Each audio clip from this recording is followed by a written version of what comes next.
দেখো ফ্রেন্ডস, আজকে বাজার থেকে বড় একটা তরমুজ নিয়ে এসে, তাই ভাবছি তরমুজের একটা কিছু করা যাক। প্রথমেই তরমুজটাকে আমি ভালো করে কেটে নেব। এই দেখো তরমুজটা কত সুন্দর লাল।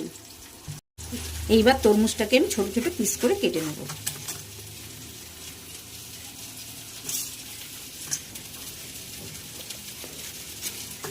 এত বড় তরমুজ, তাই ঠিকভাবে কাটতেও পারছি না।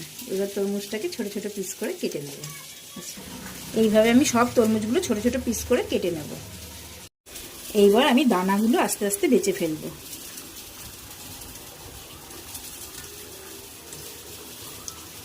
এইবার আমি একটা মিক্সি বলে এই তরমুজগুলো সব দিয়ে দেবো।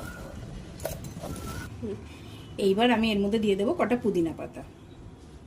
এইবার আমি মিক্সিটা চালিয়ে এটাকে জুস করে নেব। এইবার এইটাকে আমি ছেঁকে নেব। এইবার আমি এর মধ্যে দিয়ে দেবো কিছুটা সিডস। এটা আমি আগে থাকতে ভিজিয়ে রেখেছিলাম। এইবার দিয়ে দেবো তরমুজের জুসটা।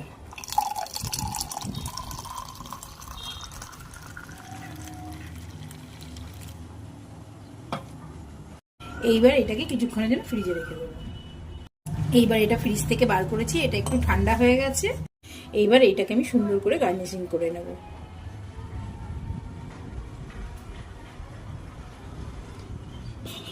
এইবার প্রচন্ড গরমে কেউ বাড়িতে এলে পরিবেশন করুন ঠান্ডা ঠান্ডা তরমুজের শরবত। এটা খেলে মন প্রাণ জুড়িয়ে যাবে।